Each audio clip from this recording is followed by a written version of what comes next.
তো প্রথমেই বলবো এত ভারী গাড়ি চালাতে গিয়ে আমি কিভাবে পড়লাম, আর সাউথের কোন হিরো হিরোইন শুটিং করতে এসেছিল ইয়াংথাং ভ্যালিতে। তো চলো তোমাদের সঙ্গে এটাই শেয়ার করবো আজকে, ভিডিওটি লাস্ট পর্যন্ত দেখতে থাকো। হ্যালো এভরিওয়ান, তোমরা সবাই কেমন আছো? আমি তো অনেক অনেক ভালো আছি। চলে আসলাম আরও একটা নতুন ভিডিও নিয়ে। ভিডিও শুরুতে দেখতে পাচ্ছ জীবনে প্রথমবার ইয়াংথাং ভ্যালির সুন্দর রাস্তায় আমি মেটিওর বাইক চালানোর চেষ্টা করছি। বাইকটা বেশ ভারী ছিল আর পিছনে আমার হাজব্যান্ডও বসেছিল।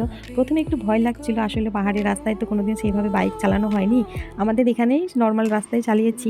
তো অসাধারণ দৃশ্য দেখে আনন্দে সাহস বেড়ে গিয়েছিল, আর একটা নতুন অভিজ্ঞতাও ছিল ওখানে বাইক চালানোর, তাই মুহূর্তটা বেশ দারুণ লাগছিল। এত সুন্দর দৃশ্য দেখে তারপর আমার হাজব্যান্ড আর আমি একটু শুটিং করতে ইচ্ছা করলো, আমাদের একটু সুন্দর করে ভিডিও করে নিলাম ইয়ামথাং ভ্যালির সৌন্দর্য দেখে।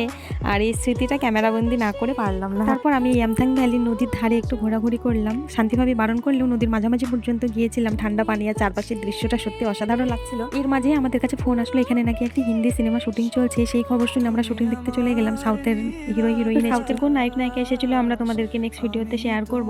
আর ওখানে শুটিং দেখতে গিয়ে আমাদের প্রায় 1.5-2 ঘন্টা প্রায় ওখানেই ছিলাম আমরা, এতটা আগ্রহ ছিল আমাদের শুটিং দেখার। আর থাকবো না বা কেন বলো তো, আমাদের ফেভারিট হিরো হিরোইন যে ছিল ওখানে। প্রায় দুপুর থেকে সন্ধ্যা গড়িয়ে আসছিল, কিন্তু তবুও যেতে ইচ্ছা করছিল না শুটিং ছেড়ে। হ্যাঁ, তোমাদেরকে বলেই দিই আমি বাইক থেকে পড়িনি, আসলে আমি মোটামুটি চালাতে পারি গাড়ি। আজকের মতো বাই, আসছি নায়ক নায়িকার ছবি নিয়ে বা ভিডিও নিয়ে।